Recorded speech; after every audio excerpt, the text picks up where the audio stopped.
hati-hati Lur. Ada Mbak Kunti yang suka makan melati. Cewek kok dhewean wae.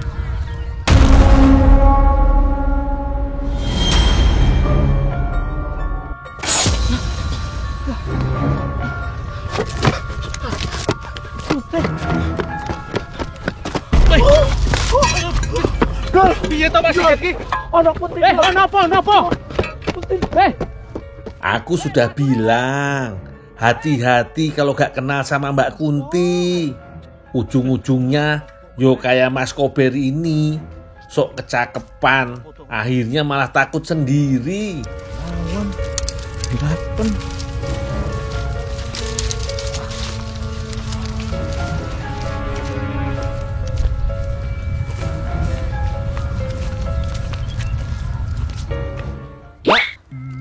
Ngapain di sini sendirian?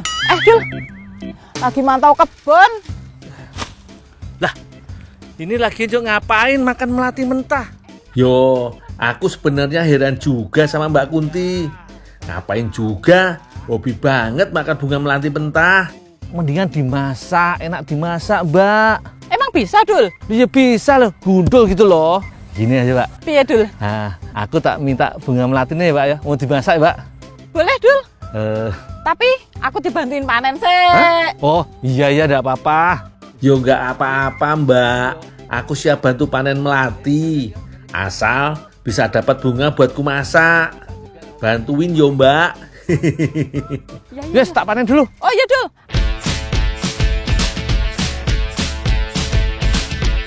Oh iya Lur, aku lagi di Kabupaten Kendal, Jawa Tengah. Tepatnya di Desa Gondang, Kecamatan Cepiring. Terdapat kebun bunga melati yang tumbuh dengan suburnya. Di lahan seluas lebih dari 2 hektar ini, bunga melati bisa dipanen setiap hari. Biasanya Lur, para petani sudah mulai sibuk memanen bunga selepas subuh. Pada waktu-waktu inilah kesegaran bunga melati dianggap sedang bagus-bagusnya. Minimal sekitar 50 kg bunga melati bisa dipetik setiap harinya Lur. Kalau harga sedang bagus dan permintaan tinggi, hasil petikan bisa lebih banyak lagi loh. Ayo Dul, sudah panen? Halah Mbak tak tungguin. Nih, aku sampai sebanyak ini loh dapetnya. Udah langsung masak wae lah. Ayo masak yuk. Yuk. Dul, kayune keri. Oh iya. Tak kebune. Ya. Ayo Dul.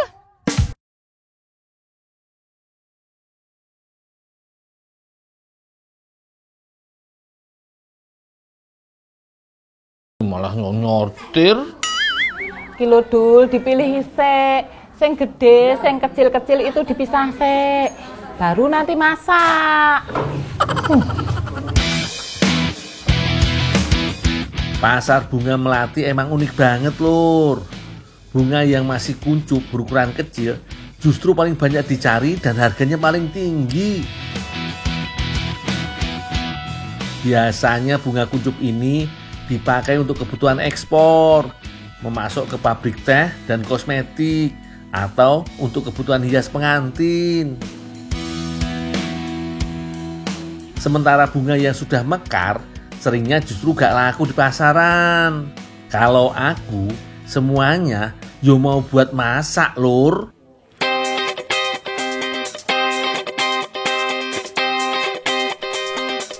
Udah siap nih bahan-bahannya. Ada sagu mutiara, roti tawar, keju, susu cair, santan, gula, kental manis, telur, dan ada melati mekar juga kuncupnya Lur. Rencananya aku dan Mbak Kunti mau buat puding roti bunga melati. Rebus air dengan santan kental. Jangan lupa tambah kental manis dan gula pasir sebagai penguat rasa. Untuk bunga melatinya Lur, aku pilih yang masih berbentuk kuncup. Buang batang dan kelopak bunga. Sementara bagian putihnya masuk ke dalam flah. Lur, bunga melati identik dengan aromanya yang sangat harum. Makanya, selain untuk minuman, aroma wangi bunga ini juga cocok menjadi pengharum ruangan karena dianggap memiliki sifat anti depresi alias menenangkan. Masakanku juga jadi harum banget iki loh. Sip Lur. Lanjut yo, masukkan sagu mutiara untuk mempercantik warna dan tekstur sausnya. Terakhir, tinggal tuang bubuk fla instan supaya bisa mengental dengan sempurna. Oh iyo, selagi membuat saus fla kuncup melati, Mbak Kunti udah sibuk buat adonan puding rotinya. Pertama-tama, kocok telur ayam bersama gula pasir sampai agak mengembang. Kalau sudah, tuang susu cair, lalu kocok sampai merata. Berhubung namanya puding roti, yo harus pakai roti toh. Jangan lupa pilih roti tawar yang lembut supaya kulit pinggirannya bisa terpakai. Kocok bersama adonan sampai rotinya cukup lembek. Sebenarnya Lur, roti bisa menjadi pengganti tepung untuk adonan. Tapi untuk memperkuat teksturnya bisa juga kok tambah sedikit terigu, bubuk jeli, dan maizena cair. Supaya makin gurih, campur juga dengan santan kental secukupnya.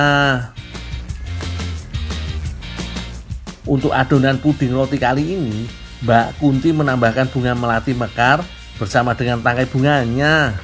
Gak masalah kok Lur, aromanya makin mantap tanpa takut merusak rasa. Terakhir, bagi dua adonan untuk diberi pewarna makanan.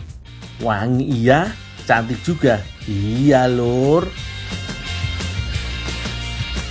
Sip lah, tinggal cetak ke dalam wadah. Biar banyak yo Mbak.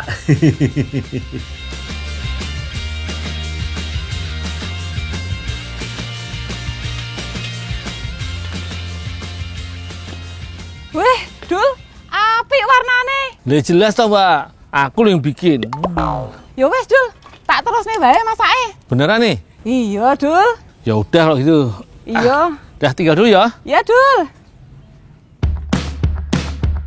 Untuk urusan puding rotinya, biar Mbak Kunti saja yang melanjutkan. Lagian gampang kok Lur, tinggal kukus aja. Pastikan posisinya rata supaya hasil jadi pudingnya nggak mirang-miring. Ini dia Lur, puding roti bunga melati buatanku dan Mbak Kunti. Penampilannya gak horor-horor banget ya Lur. Ayo, Dul. Nice. Yang namanya puding, yo pasti lembut dan lumer di mulut. Gak terkecuali puding roti bunga melati ini. Lembutnya dapet, lumernya juga pas, gak berlebihan. Aroma wangi bunga melatinya pun terasa kuat tanpa merusak rasa hidangannya. Jos gandos Lur.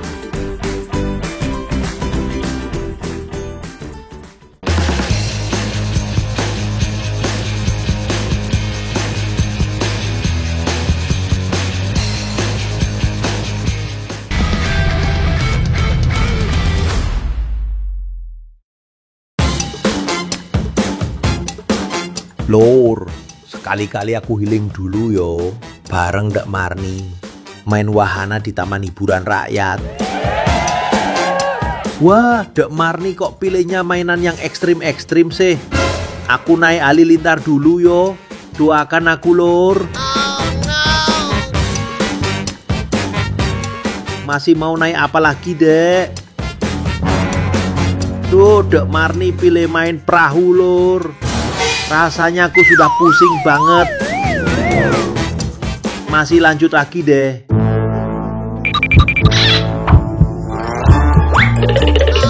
Olah, Makin kesini kok mainannya makin kesana, Dek. Aku pusing banget, Lur. Kirain kencan romantis, gak taunya malah bikin nangis. Hehehe.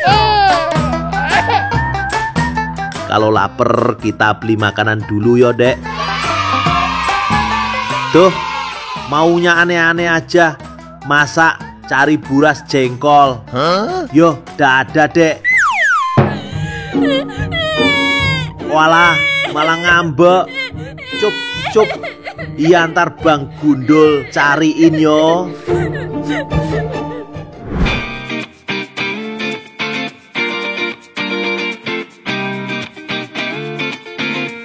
Pecinta jengkol, ayo merapat. Hari ini aku lagi di Desa Neglasari, Garut, Jawa Barat. Mau bikin 2 makanan berbahan jengkol, Lur. Ada kerupuk jengkol dan juga buras jengkol. Unik toh? Oh iyo, untuk diolah jadi kerupuk dan buras, pilih jengkol yang sudah tua. Tandanya warnanya putih kekuningan. Kalau jengkol yang masih muda, warnanya hijau, Lur, dan lebih enak jadi lalapan. Lanjut, cuci jengkolnya yo. Jengkol mengandung asam jengkolat yang membuatnya punya aroma bau menyengat. Makanya dalam pembuatan kerupuk dan buras kali ini tidak menggunakan jengkol yang terlalu banyak.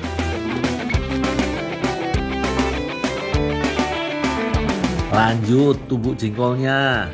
Tidak perlu terlalu halus agar tekstur jengkolnya masih terasa. Dengan ditumbuk begini, jengkol akan lebih mudah dicampur dengan bahan lainnya, Lur. Di balik baunya yang menyengat, jengkol punya segudang nutrisi. Jengkol mengandung protein dan vitamin C yang tinggi, bahkan kaya zat besi juga, sehingga bisa membantu mencegah terkena anemia. Yang mau tulang dan giginya kuat, bisa loh konsumsi jengkol karena kandungan kalsium di dalamnya cukup tinggi, Lur. Mantap toh.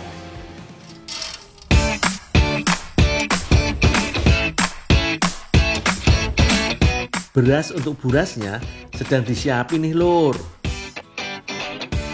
Setelah ditampi dan dicuci bersih, beras akan ditanak sampai setengah matang.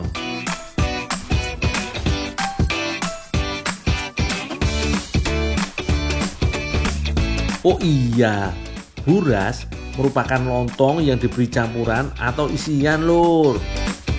Bahan campuran buras berupa jahe, bawang merah, dan bawang putih yang diulek halus. Tambahkan juga bumbu penyedap, garam, serta irisan gula merah yo. Supaya makin enak, bisa tambahkan tempe. Ulek sampai halus dan tercampur rata yo. Sekarang tumis isian buras berupa tempe berbumbu ini.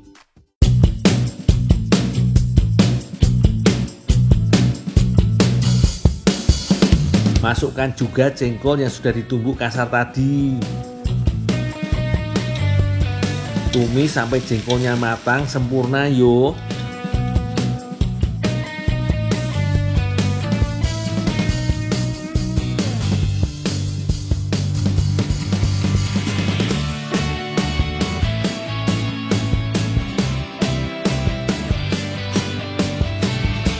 Nasi setengah matang serta tumis tempe dan jengkol sudah siap dicampurkan nih, Lur.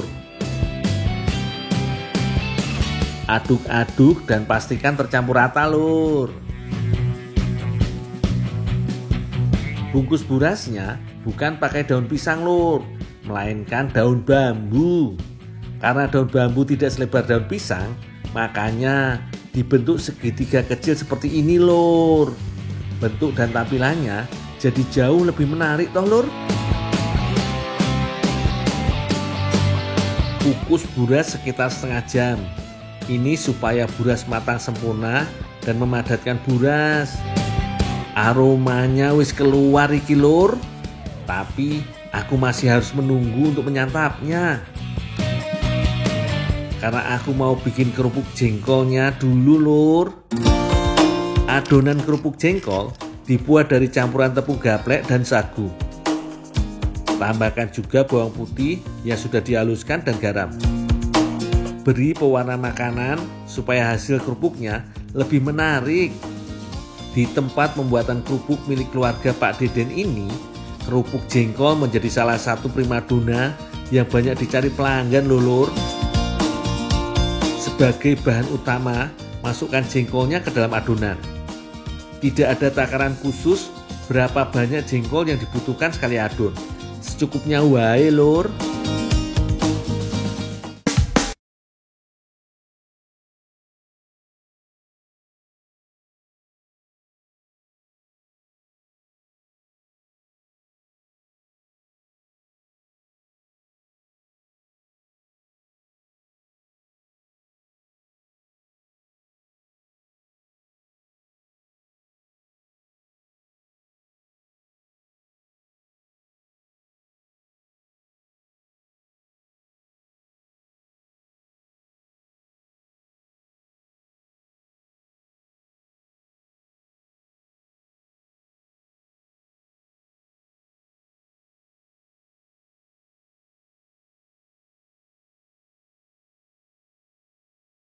Kerupuk jengkol siap dijemur. Butuh waktu sekitar 2 hari untuk membuat kerupuk jengkol kering, Lur. Harus sampai kering betul supaya kerupuk bisa mengembang saat digoreng.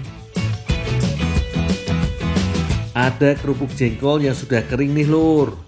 Langsung Pak Deden goreng kerupuknya.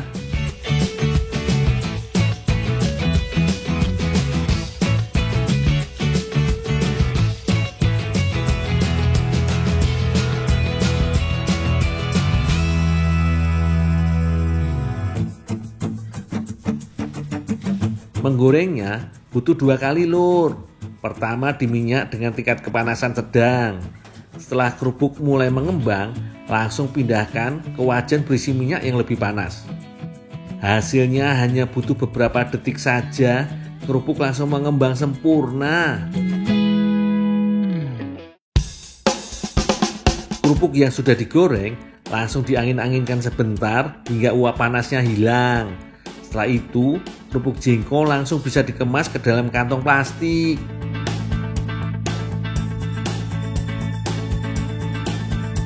Renyah udah pasti, dan rasanya itu loh, jengkol banget. Kalau untuk buras jengkol, rasanya sangat berbeda dengan buras biasa yang pernah aku coba. Sangat enak dan cocok dimakan bareng dengan kerupuk, Lur.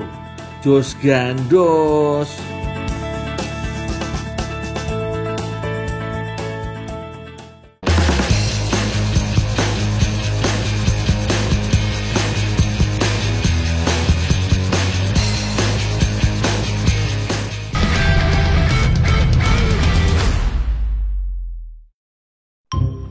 Hari gini aku ya wis makin jago nyetirnya. Bukan nyetir mobil loh, tapi nyetir helikopter, Lur. Wing, terbang dulu, Lur, mau jemput pacarku yang baru. Hehehe. Itu si Neng sudah siap. Ayo naik, Neng, hati-hati ya. Asiker kalau kayak gini kan si Neng langsung jatuh cinta sama aku, Lur. Kita kencan di puncak Gunung Everest yo, Neng. Sudah aku siapkan bekal piknik kita. Sudah nyampe nih, Lur. Makan dulu biar gak kelaparan. Hehehe. Lu wis ancur acara kencanku, Lur. Kok tiba-tiba ada badai. Piye iki? Gimana caraku balik lagi ke rumah?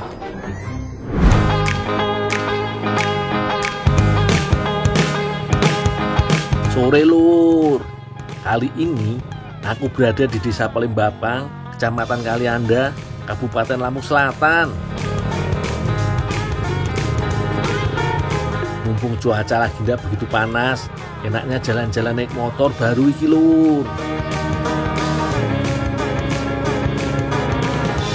Siapa tahu ketemu cewek cakep yang bisa aku bonceng. Soalnya resikonya naik motor keren begini kan pas jadi pusat perhatian yo. Gimana Dul? Enak nggak motornya? Enak bang, setelannya mantap. Wih, iya dong. Yaudah deh, saya mau mandi dulu, bersihin deh ya motornya ya. Oh iya bang.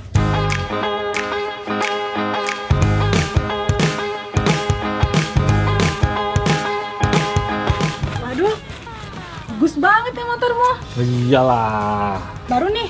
jelas dong. Wow. Mau kemana kak? Ini nih nyari Ali Bisong. Yuk sini, aku anter. Bener nih boleh? Iya, udah naik. Ini kesempatan baik buatku. Kapan lagi bisa bonceng cewek cantik? Mumpung yang punya motor lagi gak lihat, tak gas wae wis. Ya siap. Mana? Nih bang, mau ngerayain motor bang. Motor mau saya pakai. Entar lah kelang, ini ngerayain. Tadi kan baru rayain sendiri. Oh, ini buat rayain boncengan bang. Motornya mau saya pakai nih Dul, Dul. Aduh, Dul. Walah, Saya mau dapet dasar dulu. orang gak bisa lihat orang senang dikit. Jadi malu aku sama Mbak Bella. Ya. Ya, saya mau masuk ke ladang. Ya.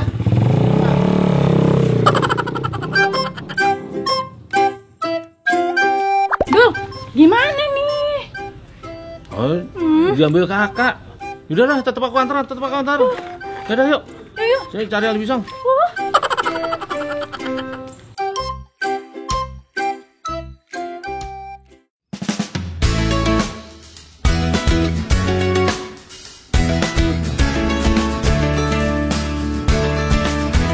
Kak, daerah-daerah begini nih kak, Ali Bisong biasanya banyak.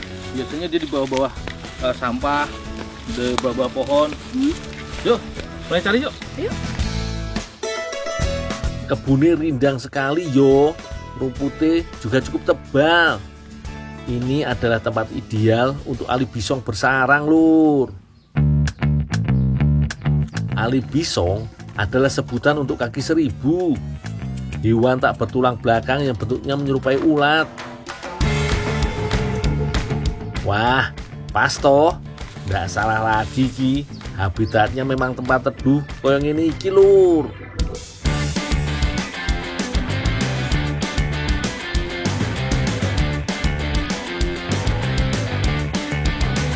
Umumnya, kaki seribu memakan sisa tumbuhan yang membusuk. Namun, ada beberapa spesies yang tergolong karnivora. Mereka menelan bahan makanan yang ditemui, mengekstrak nutrisinya, dan mengeluarkan kembali sisa-sisa yang tidak bisa dicerna. Wah, berhubung di sini banyak sekali kaki seribunya, dalam waktu singkat langsung bisa terkumpul banyak iki lur. Tadi aku dibisiki Mbak Bella, hewan iki akan diolah jadi kue lur. Kayaknya Gini. udah banyak nih. Udah, Udah yuk. udah yuk pulang. Ayo, oke.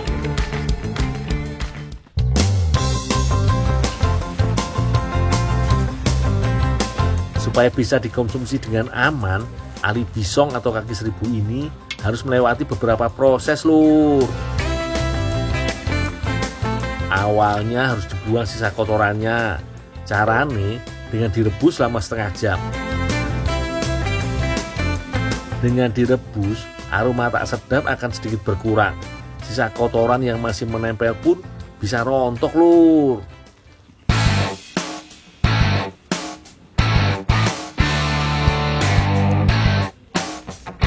Langkah kedua adalah dengan cara disangrai.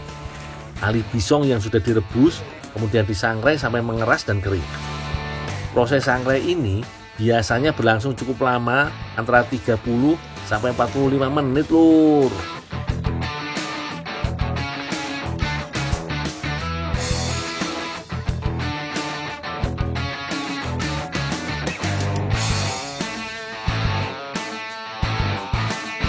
Berhubung mau kita campur dalam adonan kue, Ali Bisong yang sudah disangrai kering harus kita tumbuk sampai halus.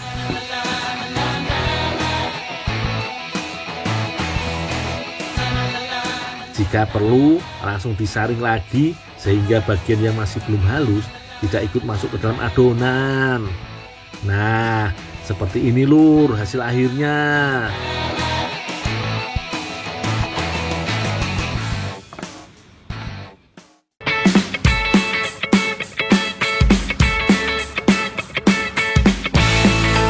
samping rumah sudah ada Mbak Bella dan Mbak Ani yang sedang menyiapkan adonan kue Lamington. Kue khas negeri kanguru Australia ini punya ciri khas berwarna coklat dengan tekstur yang sangat lembut, selembut hatiku. Nah, iki lur bahan-bahannya. Ada tepung terigu, telur ayam, kelapa, gula halus, coklat batang, susu kental, dan minyak sayur. Tak lupa sediakan juga bubuk vanili dan mentega. Langsung wae digarap yo mbak. Bagi-bagi tugas. Sopo sing ngadon, sopo sing narut kelapa. Kak, ini Kak, tepung ali bisongnya Kak. Iya, makasih ya Ndul. Oh ya, ada yang bisa saya bantu lagi Kak? Enggak deh, kayaknya. Nanti kalau misalkan kuenya sudah jadi, aku kasih tau kamu ya. Oh ya Kak, tinggal dulu ya Kak ya. Oke, kasih ya Ndul. Untuk membuat adonan kue Lamington, langkah pertama adalah memisahkan kuning telur. Bagian yang akan dipakai hanya bagian kuningnya saja yo. Kemudian masukkan bahan-bahan lainnya dan aduk sampai rata. Kalau sudah halus dan lembut, terakhir masukkan bubuk ali bisong secukupnya. Dengan tambahan ali bisong, cita rasa kue Lamington akan gurih dan sedap lur. Jangan lupa untuk menyiapkan kelapa parut untuk lapisan luar kue. Tahu ndak lur, ternyata kue Lamington ini ditemukan tanpa sengaja oleh gubernur setempat yang bernama Lord Lamington. Saat itu pelayannya menjatuhkan kue bolu ke dalam coklat. Karena tidak ingin coklatnya menempel di tangan, ia lalu mencelupkan ke dalam kelapa parut. Tak disangka setelah diicipi, rasa kuenya malah enak.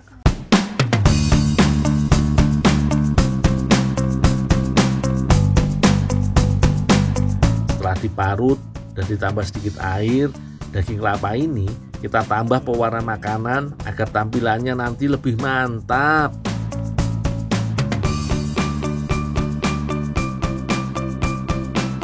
Oh iya, jangan lupa juga lelehkan coklat batang tadi dengan susu untuk topping kue Lamington setelah dikukus.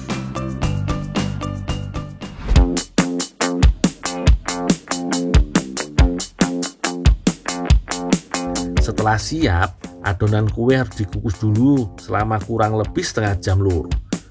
Wah, aromanya langsung menyebar dan membuat perutku semakin lapar.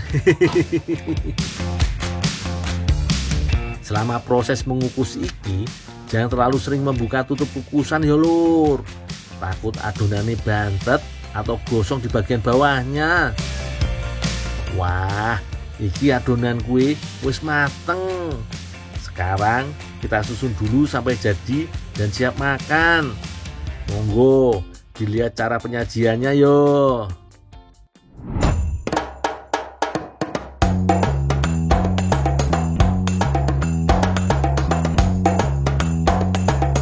Setelah dibalut coklat dan kelapa parut, kue Lamington ali bisong iki siap dimakan.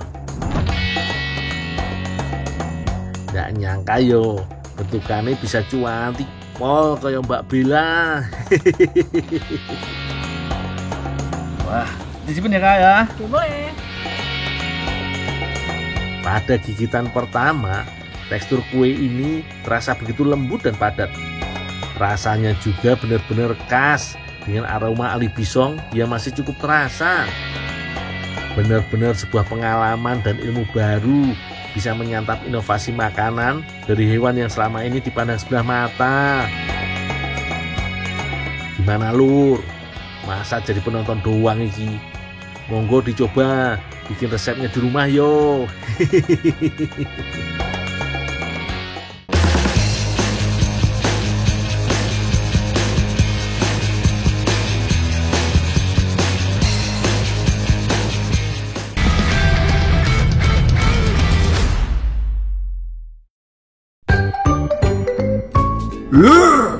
Dingin banget. Aku kayaknya lagi ada di kutub utara nih. Sejauh mata memandang, putih semua lur. Wah, lucu banget. Pinguin-pinguin ini kayaknya mau ngajak aku main. Ayo main sebentar. Tapi aku lapar, Lur. Sebaiknya aku cari rumah warga aja. Waladalah, ternyata rumahnya keluarga beruang kutub, Lur. Untung mereka baik-baik. Aku dikasih minuman hangat. Wah, ada buah aneh juga. Aku makan ya, Pak De Beruang. Loh, cuma mimpi, Lur.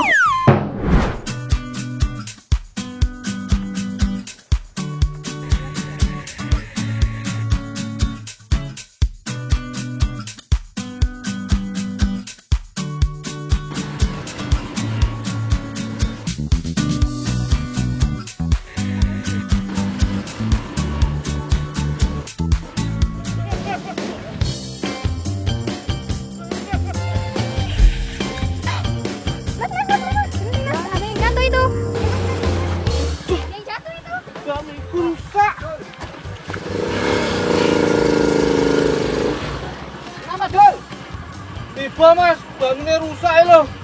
Lah sampai loro enggak dol? Ora seloro sih mas, tiba bani parimu, bamiku rusak. Waduh.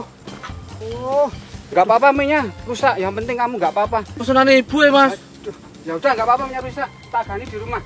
Ada tuh mas? Ada. Ayo. Mas gara-gara dulu mbaknya sih mas. Makanya kalau naik sepeda itu hati-hati. Habisnya mbaknya kelewatan sih cantiknya. Alah gombal. Aduh Biung, piye iki? Sounku rusak kabeh. Untung saja Mas Marjuki baik hati. Oke Mas, matur nuwun ya.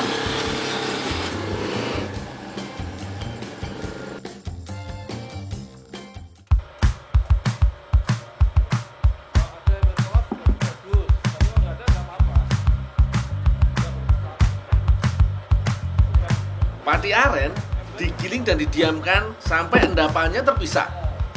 Nah, endapan inilah yang akan diolah menjadi soun. Endapan diaduk, kemudian disaring untuk memastikan tidak ada kotoran yang terbawa.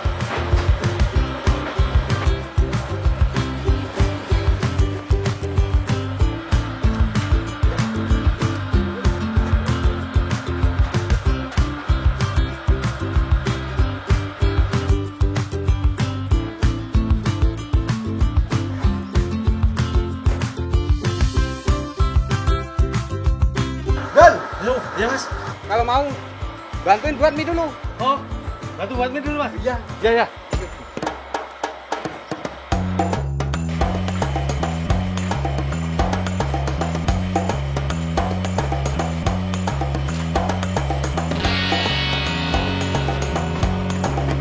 Selama pembuatan soun, persediaan air mendidih tak boleh kosong.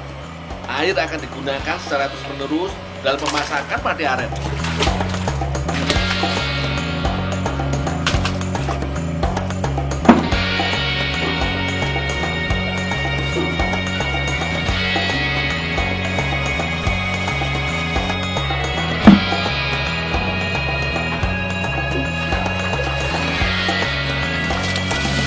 Pati yang sudah bersih dimasukkan dalam air mendidih.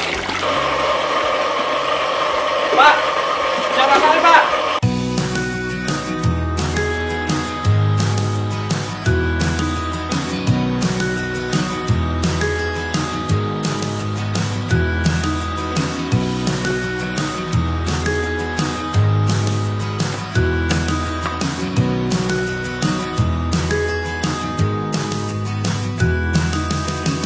Pati matang segera harus dituang ke dalam cetakan selagi panas. Kalau sampai terlambat, adonan mengeras dan sulit dibentuk jadi soun. Ini dia hasil sounnya.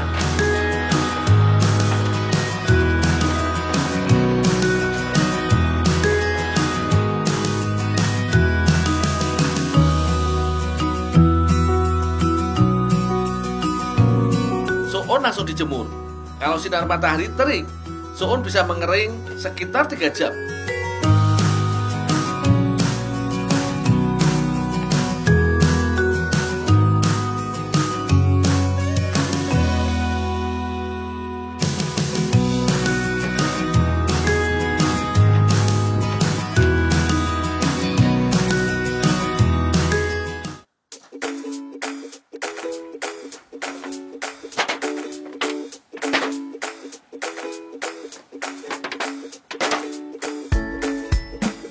Penjemuran soun tidak boleh terlalu lama, soalnya bisa membuat soun terlalu kering dan mudah patah.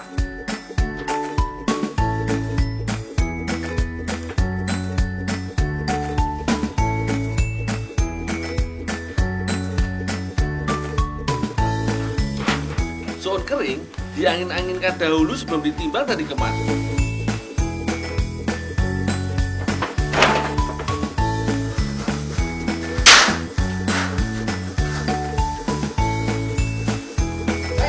Ya mas, Sini. Ini buat kamu, buat ganti yang jatuh tadi. oh bener Ya. Kalau nanti tambah satu kali. Buat kasihkan sama Mbak Desi buat bikin kue ya. makasih mas ya. Ya, sama-sama.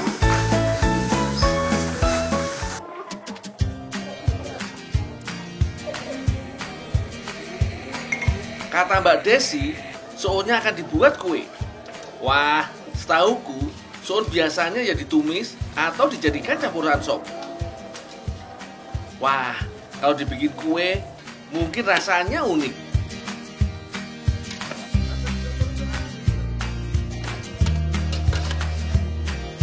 Sebelum diolah, soun harus dimasak selama 2 menitan.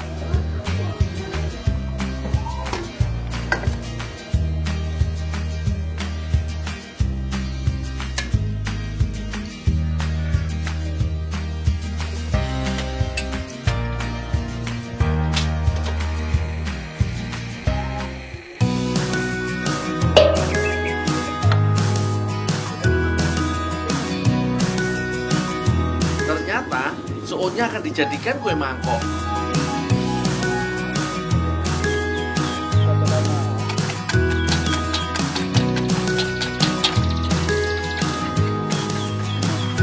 Telur, gula halus, garam, vanili dan terigu diaduk hingga tercampur rata.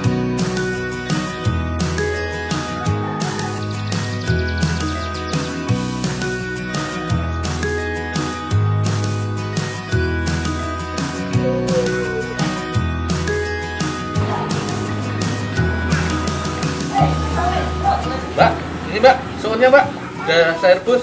Oh iya, makasih ya, Dul.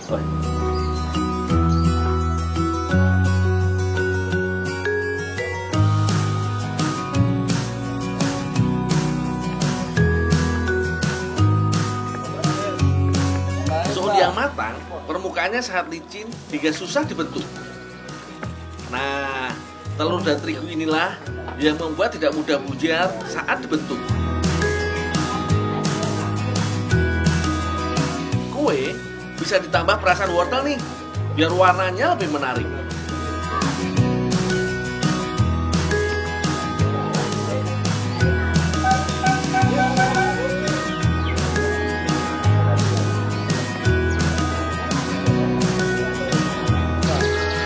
Cetakan harus dioles minyak dulu supaya kue mudah lepas saat matang.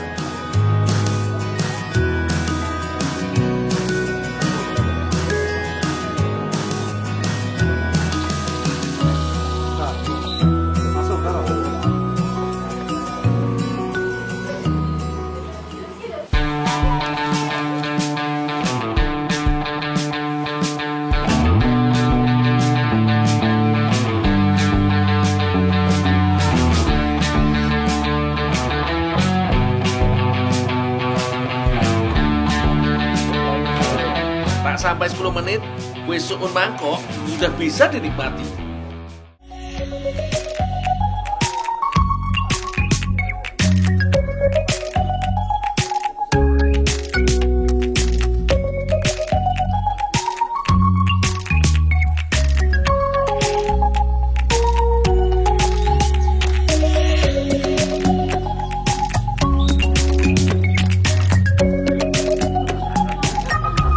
Ternyata kue soun mangkok ini enak dan terasa lembut di mulut. Bisa jadi pengganti nasi nih. Soalnya kandungan karbohidrat di dalam soun lumayan mengenyangkan.